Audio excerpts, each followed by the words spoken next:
출애굽기 27장. 아카시아 나무로 제단을 만들어라. 제단의 길이가 5규빗, 너비도 5규빗이 되게 하여 네모 반듯하게 만들고 높이는 3규빗이 되게 하여라. 제단 윗면의 네 기퉁이에는 뿔을 만들어 붙이고 제단에는 노쇠를 입혀라. 재를 담는 통, 부삽, 피 뿌리는 대야, 고기 갈고리, 화로 등 제단에 딸린 기구들은 모두 노쇠로 만들어라. 또 노쇠로 그물망을 엮어 만들고 그 그물망의 네 귀퉁이에 노쇠로 만든 고리 4개를 달아라. 그런 다음에 그 노쇠 그물망을 제단 가장자리 밑으로 달아내려 그 노쇠 그물망이 제단의 중간까지 닿게 하여라. 또 제단을 옮길 때 쓸 채들을 만들되 아카시아 나무로 만들고 노쇠를 입혀라. 그 채들을 제단의 양쪽 옆구리에 있는 고리에 꿰어 채로 제단을 들어 올릴 수 있게 하여라. 제단은 널빤지로 만들되 속이 비게 만들어라. 너는 내가 이 산에서 내게 보여준 그대로 제단을 만들어라. 너는 또 성막 울타리를 만들어라. 가는 실로 꼬아짠 모시로 남쪽 울타리를 칠 휘장을 만들되 길이가 100규빗 되게 만들어야 한다. 휘장을 걸칠 기둥을 20개 만들고 그 기둥을 받칠 밑받침도 20개 만들어라. 기둥과 밑받침은 노쇠로 만들고 기둥에 달 갈고리와 고리는 은으로 만들어라. 또 성막의 북쪽 울타리를 칠 휘장을 만들되 길이가 100규빗 되게 만들어라. 이쪽도 마찬가지로 휘장을 걸칠 기둥 20개와 밑받침 20개를 만들되 노쇠로 만들고 기둥에 달 갈고리와 고리는 은으로 만들어라. 성막 울타리의 뒤편 곧 성막 서쪽에 울타리에 칠 휘장을 만들되 길이가 50규빗 되게 만들고 휘장을 걸칠 기둥 10개와 기둥을 받칠 밑받침 10개를 만들어라. 해가 뜨는 쪽인 성전 정면의 울타리도 길이가 50규빗 되게 하여라. 성막 정문의 한쪽에 밑받침 3개를 놓고 그 위에 기둥 3개를 세운 다음 거기에 15규빗 길이의 휘장을 쳐라. 성막 정문의 또 다른 한쪽에도 밑받침 3개를 놓고 그 위에 기둥 3개를 세운 다음 거기에도 마찬가지로 15규빗 길이의 휘장을 쳐라. 성막의 울타리 정문에 들이올 휘장은 청색실, 자주색실, 홍색실, 가늘게 꼰 모시실로 무늬를 놓아 만들되 길이가 20규빗 되게 짜야 한다. 또 이 휘장을 들이올 기둥을 만들되 4개를 만들고 밑받침도 4개 만들어라. 성막 울타리를 빙 둘러 세울 기둥에 붙일 고리와 갈고리는 모두 은으로 만들고 기둥 밑받침은 모두 노쇠로 만들어라. 성막 울타리는 길이가 100규빗, 너비가 50규빗, 높이가 5규빗 되게 하여라. 가는 실로 짠 모시로 둘러치고 기둥 받침은 노쇠로 만들어라. 성막에서 사용하는 온갖 기구와 성막을 세울 때 사용하는 모든 말뚝들과 성막 울타리를 세울 때 사용하는 모든 말뚝들은 다 노쇠로 만들어라. 너는 또 이스라엘 백성들에게 명하여 올리브를 찌어 짜낸 깨끗한 기름을 가져오게 하여라. 너는 그 기름으로 등불을 밝혀라. 그 등불은 끊임없이 언제나 타오르고 있어야 한다. 만남의 장막 안, 곧 증거계 앞에 휘장 밖에 그 등불을 켜두고 아론과 그 아들들에게 아침부터 저녁까지 주 앞에서 그 등불이 꺼지지 않도록 늘 주의 깊게 보살피라고 일러라. 이는 이스라엘 백성들이 대대로 지켜야 할 규정이다. 요한복음 6장. 이 일이 있은 지 얼마 후 예수께서 갈릴리 바다 곧 디베랴 바다 건너편 지역으로 가셨다. 수많은 사람들이 예수를 뒤따랐다. 예수께서 각양 병자들을 고치신 놀라운 표적을 보았기 때문이었다. 예수께서는 어느 산기슭으로 올라가 제자들과 함께 앉으셨다. 마침 유대인들의 큰 명절인 유월절이 가까운 때였다. 예수께서 눈을 들어 자신을 따르는 많은 사람들을 보시고 빌립에게 물으셨다. 우리가 어디에 가야 이 사람들을 모두 먹일 만한 음식을 살 수 있겠느냐? 이것은 다만 빌립을 떠보시려고 하신 질문이었다. 사실 예수께서는 어떻게 해야 할지를 이미 잘 알고 계셨다. 그런데 빌립은 이렇게 대답했다. 이 사람들이 저마다 한 입씩만 먹는다고 해도 200데나리오너치의 빵으로도 부족할 것입니다. 그러자 시몬 베드로의 형제인 안드레가 나서서 말했다. 선생님, 여기 한 소년이 보리빵 5덩이와 물고기 2마리를 갖고 있습니다. 하지만 이 많은 사람들을 다 먹이기에는 턱없이 부족하지 않겠습니까? 예수께서 말씀하셨다. 사람들을 모두 자리에 앉게 하여라. 마침 그곳에는 넓은 풀밭이 있어서 사람들이 모두 자리를 잡고 앉았다. 대략 어른 남자의 수만 5,000명가량이 되었다. 예수께서 빵을 들어 감사 기도를 드리신 다음 앉아있는 사람들에게 각자 원하는 만큼씩 나누어 주셨다. 물고기도 역시 그와 같이 하셨다. 모두가 배불리 먹고 나자 예수께서 제자들에게 말씀하셨다. 너희는 이제 남은 것들을 다 모아서 버려지는 것이 없게 하여라. 그래서 남은 부스러기를 다 모았더니 보리빵 5덩이를 먹고 남은 것들이 12광주리에 가득 찼다. 예수께서 행하신 이런 기적을 본 사람들은 그분이 참으로 이 세상에 오신다던 그 예언자시다 하고 말을 퍼뜨렸다. 예수께서는 사람들이 와서 자신을 억지로라도 왕으로 삼으려 한다는 것을 아시고는 혼자서 다시 산으로 물러가 계셨다. 날이 저물자 제자들은 갈릴리 호숫가로 내려갔다. 거기서 배를 타고 제자들은 바다 건너편에 있는 가버나움을 향해 떠났다. 하지만 날이 이미 어두워졌는데도 예수께서는 아직 제자들에게 돌아오지 않으셨다.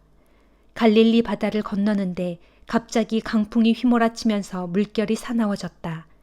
제자들이 힘껏 배를 저어 10여리쯤 갔을 때 그들은 예수께서 무리를 걸어 배 있는 쪽으로 가까이 오고 계시는 것을 보았다. 그 광경을 보고 제자들은 모두 무서워했다. 예수께서 제자들에게 말씀하셨다. 나다, 무서워하지 말아라. 그제야 마음이 놓인 제자들은 기쁜 마음으로 예수를 배 안으로 모셔드렸다.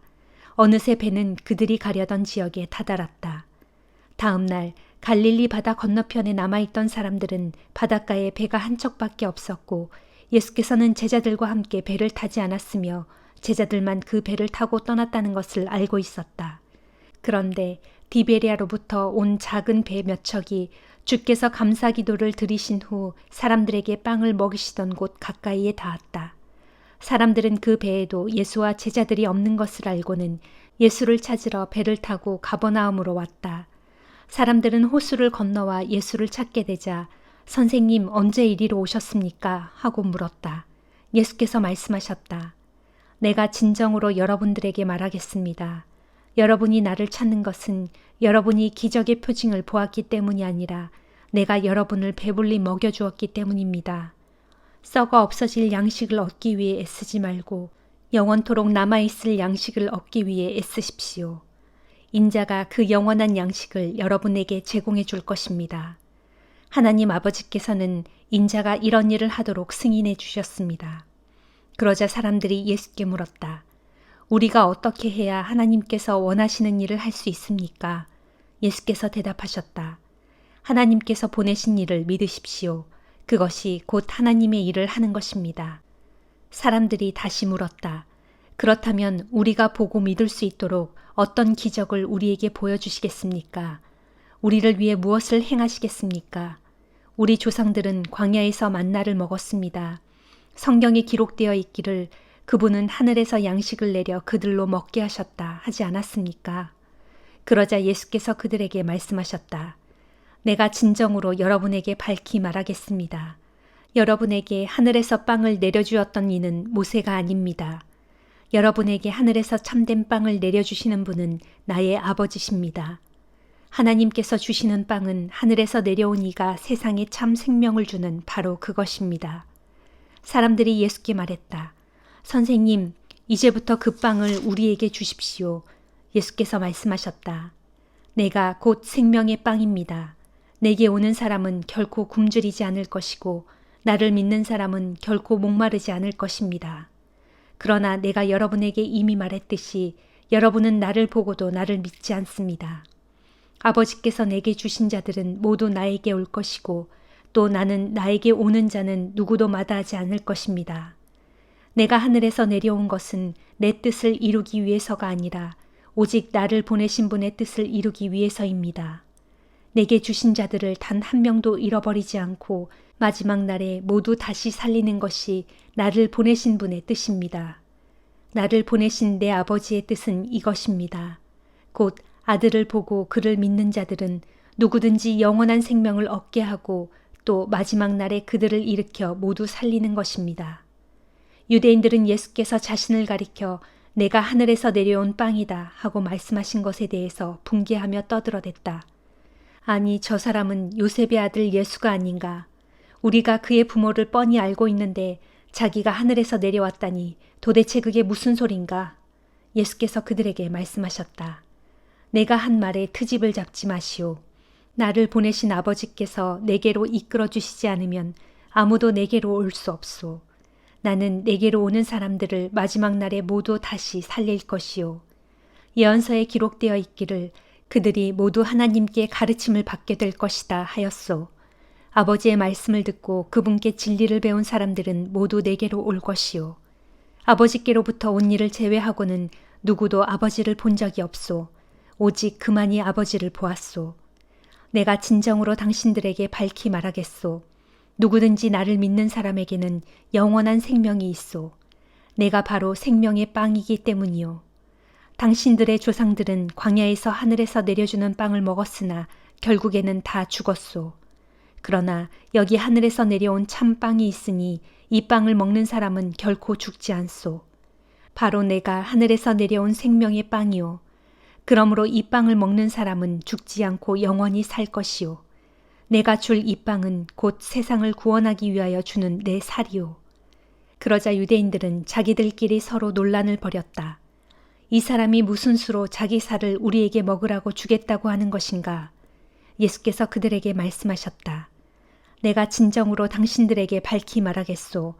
당신들이 인자의 살을 먹지 않고 또 그의 피를 마시지 않으면 당신들 안에 생명이 없소.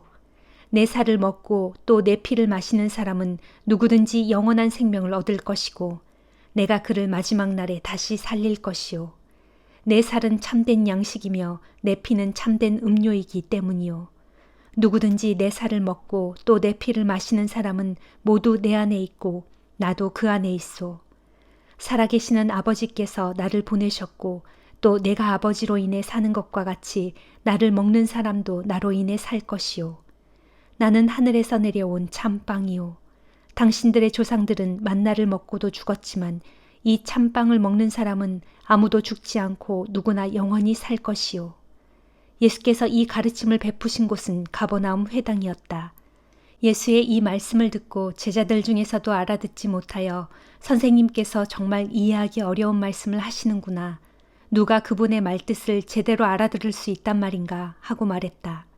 이처럼 제자들이 불평하며 수군거리는 것을 아시고 예수께서 말씀하셨다. 내 말이 너희 마음에 거슬리느냐?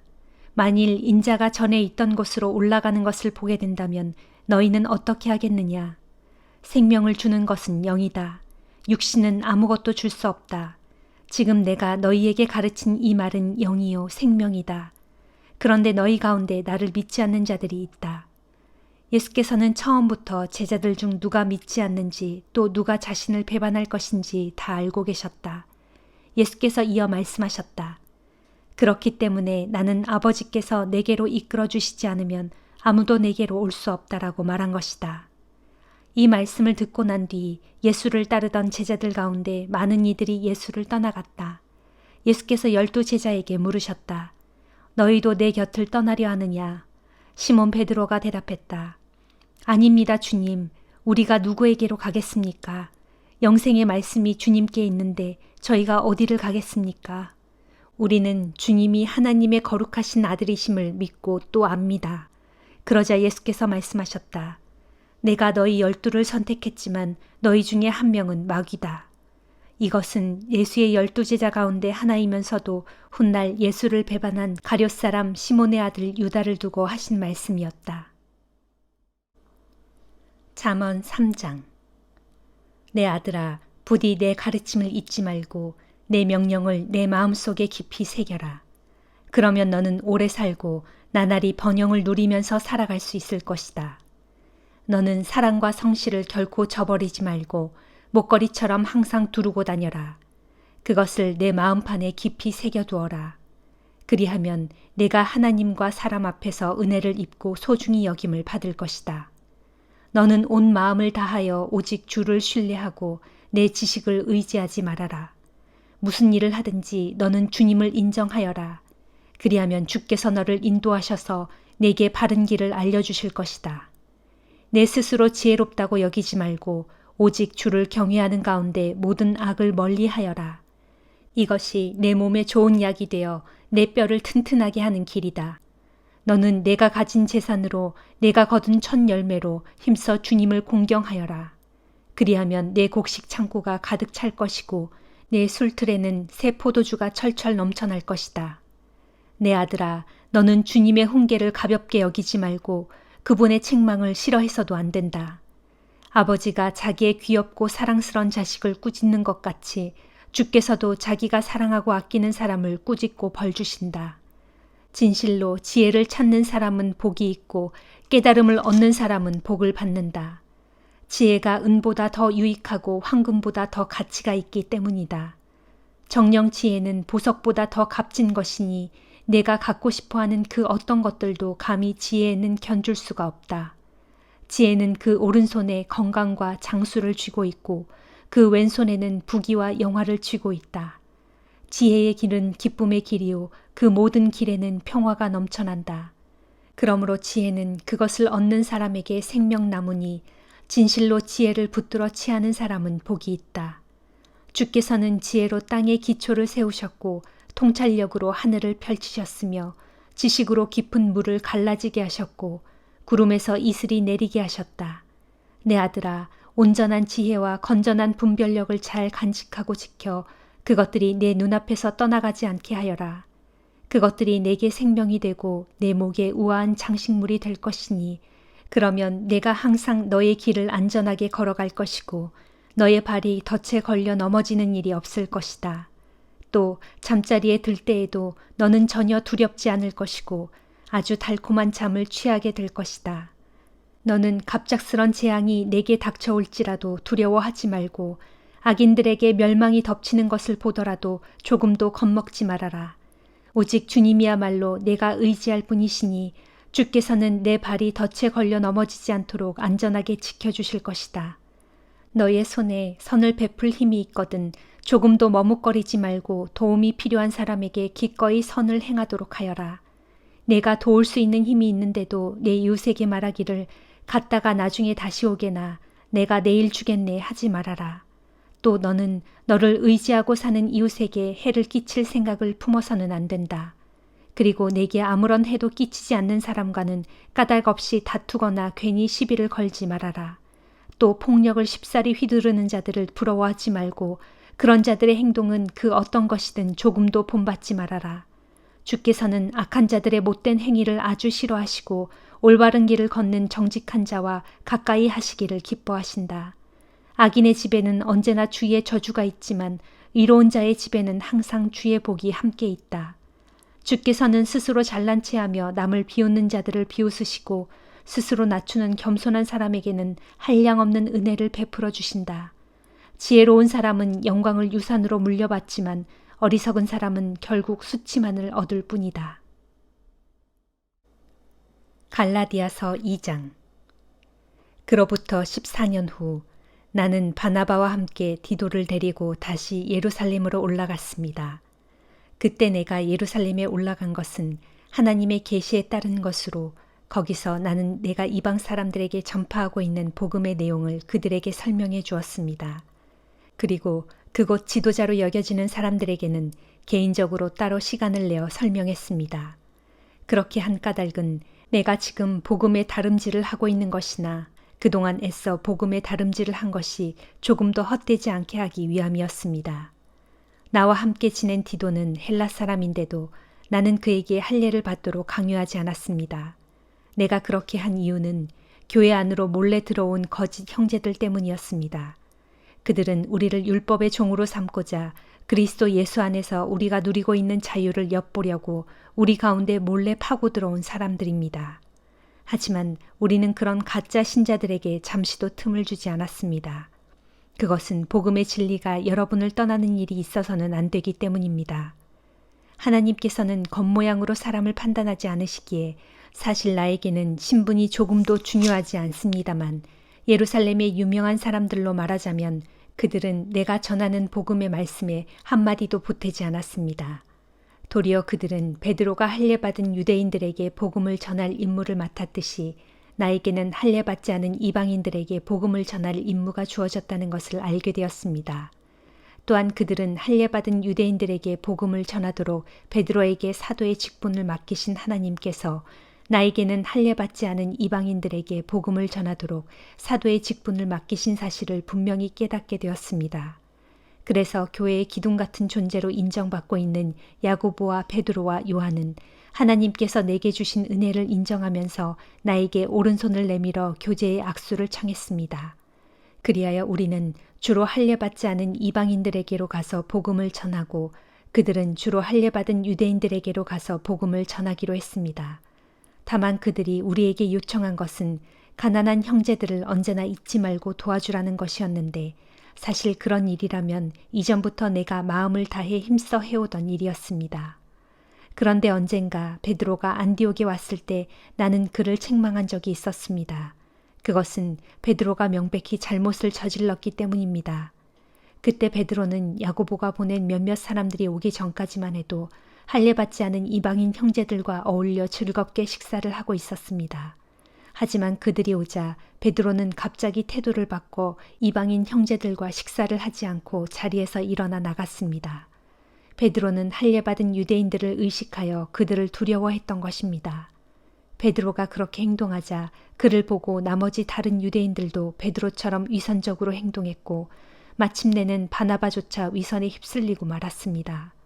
그때 나는 그들이 복음의 진리에 따라 올바로 행동하지 않는 것을 보고 그들 모두가 있는 자리에서 베드로에게 이렇게 말했습니다.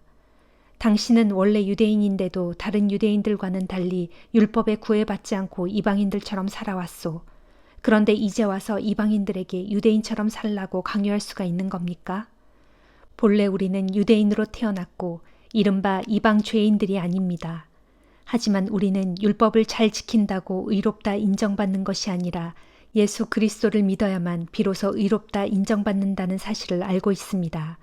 그렇기에 우리는 율법을 잘 준행함으로써가 아니라 그리스도를 믿음으로써 의롭다 인정을 받고자 이처럼 예수 그리스도를 믿게 된 것입니다. 율법을 지키는 행위로서는 어느 누구도 의롭다 인정받을 수가 없기 때문입니다. 그러나 우리가 그리스도 안에서 의롭다 인정받으려고 하다가 결국 우리가 죄인으로 드러난다면 정녕 그리스도는 우리로 하여금 죄를 짓게 하시는 분이란 말입니까?